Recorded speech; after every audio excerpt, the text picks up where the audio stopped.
We've been taught that rationalism, being reasonable, is the key to intelligence, okay? Now here's the problem. Reason comes from the lack of it. Rationalism comes from irrationality. Creation comes from chaos. Logic from illogic. Roses grow from manure, okay? Now, here's the problem. Educators have always thought that you can transmit what we know from one generation to another. Thus you have curriculums and you have schools, and learning is very institutionalized. That's not the case, because somebody just doesn't inherit the ability to think or to feel or to love or to appreciate or to be critical. It comes from their personalities, from their experience, from what's inside of them. And this is something that has to be brought out, not something that you can just transmit from one generation to another. So the question that educators have always had is, well, what does the child need to know? And this is what, and I hope I'm not offending anybody, this is what No Child Left Behind is based on, but it's not just No Child Left Behind. It's what Western education is based on, and it's what's been based on since I was a kid, and before that, all right? What do these kids need to know? Let's organize this knowledge, let's present it to them, okay? You can do that all day. You can do that all night. You can do that for 12 years. You can do it for 16. You can do it for 25. That's not learning. That's information. That's not, these kids and you as adults and we as adults are capable of way more than that. That barely touches our minds.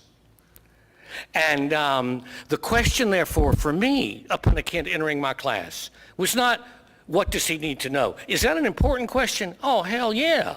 It's really important. You know, they need to have their ears to the tracks, listening to the approach of those great truths coming down the track. I mean, they've got to know what's out there. They've got to be stimulated. But the real question is, who is he? Who is she? Who is this child in front of me? And how can they come out?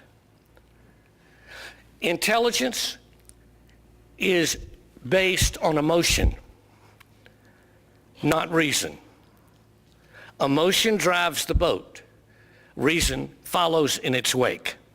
One thing I did notice, around my neighborhood and in my home when I was a little boy, before school started, when people ask you a question, well, it was because they wanted to know the answer. They didn't ask a question to see if you knew the answer. Do you understand the difference? And so I was brought up like this, and this is what it was like in my home. So first grade, here I am. Now, first of all, I remember really being surprised, like, these kids actually talk to each other, you know? I mean, they were big. And I remember that we had this reading group. And we were like the bluebirds or the redbirds or whatever, and I was in the first reading group. We were reading a book called The Red Caboose, okay? Well, we get in this little group, and the teacher, well, she says, what color is the caboose?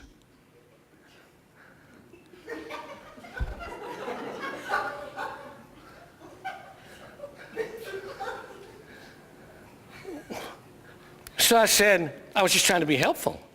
So I said, it's red. See? It says here, it's red. All of the other questions she asked, all of the answers were in the book. I'm sure that, especially since I was getting frustrated, that probably some of that came out. You know, it's here. It's here. It's right here in the book. Okay? Oh, he's right there. It says he's the conductor. Okay? Now, I went home that day and I drew a conclusion. My teacher couldn't read. All the questions were hers. I didn't care what color the damn caboose was. And I didn't care about this conductor guy. And also, I didn't even care about this book. And I didn't care about her because she didn't make sense. And why do I have a teacher that can't read? Now, what were my questions? Well, they're the questions that a lot of little boys and girls have. They're fabulous. They're great questions. What makes the sun shine? Why does the wind blow? What makes it happen? How come if I take a tennis ball or a baseball and I throw it against the brick wall of my house, it comes back, and not only does it come back, it comes back at the same speed? How come when Paul jumps to the third rung of the monkey bars, he gets it, and I fall on my posterior? I'm too little to know that it's because he's a head taller than me. So here's what I learned. I learned that my questions weren't important, and that if I was going to go, that only the teacher's questions were important, and if mine were going to be considered at all, I'd have to wait 3 weeks and find them in a book or something. So what happened is this. I did what I think, whether people know it or not, I turned off. I dissociated from school, and I daydreamed. Now, did I make pretty good grades? Sure. In reading, writing, I made good grades because that was easy. Hell, I mean, like I told you, it's all right there. You don't even have to listen. The teacher asked the same question 15 times. You don't have to pay attention all the time. I learned to just tune in, at the right time.